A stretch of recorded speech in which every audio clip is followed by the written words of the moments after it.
Como dicen los negros de mi barrio, el mambo se ha puesto duro. Y en el amanecer de este 2026, las cartas se han abierto, el juego se ha abierto y nadie sabe por dónde saldrán las cosas. Lo que sí parece es que para este año 2026 el gobierno se definirá más claramente entre los que quieren negociar y los que quieren inmolarse, y los pongo entre comillas, por el bien de su clase. Hola, esto es Aliaga Pesán Report desde La Habana, Cuba, un compendio de la política, la sociedad y la cultura cubana, hoy en colaboración y en especial para Cuba Sindical, donde trataré mal y rápido un solo tema: el mapa de las fuerzas en pugnas. Pero como dice Petronio, el árbitro del buen gusto, la prisa no es elegancia. Café sin Heidi frente al mar, un libro de poemas de Víctor Manuel Domínguez, un viejo opositor, no por viejo, sino por diablo, un viejo opositor de la sociedad civil cubana, un hombre de trabajo serio en los sindicatos, pero también en el Club de Escritores, que escribió este libro de poemas dedicados a una mujer. Café sin Heidi frente al mar, de quien tuve la oportunidad de ser parte de la lectura cuando se estaba escribiendo. Le sugiero que es un libro de poemas apasionado, muy apasionado, de un hombre a una mujer en el momento en que la posmodernidad nos habla de la lucha de géneros. Café sin Heidi frente al mar, de Víctor Manuel Domínguez, usted lo puede encontrar en Amazon. Pero volviendo al tema de Marras, las fuerzas en pugna, ¿quiénes serán los que predominarán frente a la nueva visión hemisférica que surgió tras la captura de ese delincuente con nombre Nicolás Maduro, y con la visión nueva que tienen los Estados Unidos y específicamente la cúpula gobernante dirigida por Donald Trump y Marco Rubio, que tienen una visión muy clara de lo que quieren para América Latina y se están esforzando, todo indica que por lograrla? Ya todavía en el 2025 no se sabía cómo terminaría la novela venezolana, pero bueno, terminó como terminan las cosas, bien y rápido. Y Maduro se encuentra ahora en una prisión en Nueva York. Eso no es nuevo. Lo nuevo es de que la flota norteamericana salió del sur del Caribe al norte del Caribe y se parqueó frente a la costa norte oriental, o sea, la provincia de Holguín. Y léase, estoy hablando Cayo Saitía, donde se dice que vive Raúl Castro, el comandante, el histórico, el que se dice que gobierna tras bambalinas el sistema político cubano, y del cual Miguel Díaz-Canel, que aparece como presidente, solamente es la marioneta de este escenario. Esta presencia militar en el norte, una nueva visión del presidente de los Estados Unidos, Donald Trump, que está hablando de que el gobierno cubano tiene que negociar, si no se le puede acabar el tiempo, como se le acabó a Nicolás Maduro, y eso nos lleva a ver cuáles serían las fuerzas en pugna, porque si de algo se tiene que estar claro, es que ni que el partido ni el gobierno de Cuba son el monolito que dicen ser. Hay facciones, aunque lo nieguen, como negaban la presencia de militares cubanos en Venezuela, hay facciones, hay visiones contrapuestas, y veremos o expondremos de alguna manera, mal y rápido, como siempre digo, en qué termina esta historia. Ante todo, podríamos decir de que el sistema político, la élite política cubana, se divide en cinco fuerzas que pugnan entre sí. Primero, GAESA, el Grupo de Administración Empresarial, Sociedad Anónima, que es la que controla cerca del 90% de la economía, sobre todo los flujos de salida y entrada. GAESA, siempre se habla de que es de militares, pero no son militares con tropas, son militares, personas que alguna vez fueron militares, y o las familias de esos militares, los que ocupan los altos cargos en las diferentes empresas, lo que vendría a ser un holding, o sea, grupo de empresas que importa, exporta, tiene comercio exterior, tiene finanzas, tiene transportistas, aviación, naval, y eso es lo que hace de GAESA un emporio. ¿Quiénes están al frente de GAESA? Bueno, ante todo Lastres Moreno, que es la que asume luego de la muerte de López Calleja.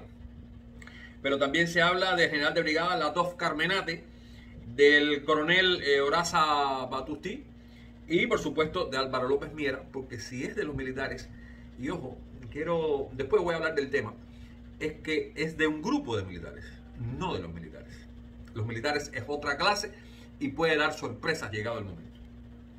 El otro grupo importante son los funcionarios del partido y el gobierno, y dentro de ellos un grupo especial que yo llamo Civis, o sea, Cienfuegos, Villa Clara y Santi Espíritu. En esa lista de personajes que están en el partido, en los más altos niveles del partido del gobierno, Está, por ejemplo, Yunuaki Crespo Vaquero, quien fue ascendida hace poco a ideológica del Partido Comunista. Está Suseli Morfa, la primera secretaria del partido en la provincia de Villa Clara. Está Díaz Canel, que es de Villa Clara. Está Morales Ojeda, que es de Cienfuegos. Está Osnay Colina, que es de Villa Clara. Está el Pidi Alonso, que también es el territorio. Está Mercedes López Acea, que también es de Cienfuegos. Está Monteagudo Ruiz, uno de los más conservadores sátrapas funcionarios del Partido Comunista. Está Bernal Rodríguez, otro personaje más de los que acaban con la economía cubana dentro del aparato político del Comité Central. Y Broche Lorenzo, entre otros. No quiero olvidar a Portal Miranda, el ministro de Salud Pública, que llama la atención de que Morales Ojeda era ministro de Salud Pública. Primero era delegado del Ministerio de Salud Pública en Cienfuegos. Deja a su segundo. Él asciende a ministro de Salud Pública y cuando se va, que sube a vicepresidente, pues entonces llama a que era su segundo en Cienfuegos, pues lo llama entonces a ministro de Salud Pública. Eso no se está hablando por gusto. ¿Y por qué lo digo? Pues lo siguiente, todas estas personas fueron aupadas en los primeros niveles, después estos auparon a los demás, por Machado Ventura. José Ramón Machado Ventura, un histórico, el tipo que controlaba los recursos humanos, ellos le llaman cuadro a mí siempre me recuerda a la figura geométrica, los recursos humanos del Partido Comunista, y que hizo llevar a todo lo más conservador a las líneas del partido. No por gusto, aquella avalancha de jóvenes funcionarios que ascendió con Roberto Robaina a principios de los 90, durante la gran crisis de los 90, pues desapareció del mapa y lo único que quedó fue Díaz Canel. Si Gaesa pudiera ser, en base de cuidar sus fundamentos, el grupo negociador más importante, porque además tiene relaciones internacionales, son los que penetran la economía norteamericana a través de las empresas. O sea, esos compañeros, y lo pongo entre comillas, por supuesto, que caminan por las calles de los Estados Unidos, por lo general, si no tienen el carnet de la Gaesa, aspiran a tenerlo. Y más que eso, son realmente agentes de Gaesa. Todas esas pequeñas empresitas que hay, sobre todo en el sur de la Florida. En este marco, pues si tenemos como reformistas, los más probables reformistas, los que tengan más intención y capacidad de negociación, está el grupo de Gaesa. Los más ortodoxos, los que más se van a trincherar, los que más van a tratar de presionar para mantenerse donde están, son estos miembros del Partido Comunista, este grupo de civis que es Cienfuegos, Villa Clara y Santi Espíritu, que es un grupo muy ortodoxo, y es la parte que más daño le hace al país. Por otra parte, están los empresarios libres. Estoy hablando de estos emprendedores que han logrado hacer alguna economía. No creo que lleguen a tanto como para discutir, pero existen. Y pienso que también apoyarán a los reformistas, a los que tengan capacidad de negociación. En contraparte estarían los empresarios de lo que el gobierno llama la empresa estatal socialista, ese disparate. Y que como no tienen otra cosa, más allá de la corrupción, y ojo, hay que ver que la corrupción siempre que explota, no explota en el grupo de Cienfuegos, Villa Clara, Santi Espíritu, sino en otros funcionarios en otras provincias, aunque hasta Cienfuegos también ha llegado a la corrupción de los comunistas. Si Gaesa tiene los negocios en concreto, lo cierto es que los comunistas no tienen negocios como tal, y entonces tienen que ampliar al máximo la corrupción para poder vivir. No, por último, menos importante, los militares. Cuando digo los militares, estoy hablando de los militares de cuartel, estoy hablando de los oficiales hasta teniente coronel que pasan tremenda hambre, pasan tremendas necesidades, a los soldados, estoy hablando de los conscriptos, estoy hablando de los cadetes.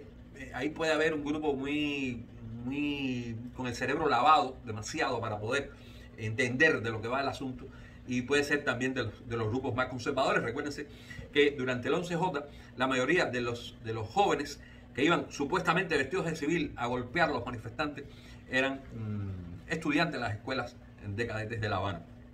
Esto es parte de estas fuerzas en pugna. Quisiera dar más datos, pero evidentemente ustedes conocen que el gobierno se ufana por no dar prenda. No, es muy poca información. Yo he tratado de hacer investigación. Quiero honrar en este momento a Reinaldo Escobar, el director de edición de 14 y medio, que hemos trabajado durante muchos años en la búsqueda de información mínima necesaria para entender por dónde va la circunstancia cubana. Les recuerdo, esto es Alea Pesán Report desde La Habana, Cuba, en colaboración con Enfoque Ciudadano. Y si las noticias informan, nosotros las ponemos en contexto.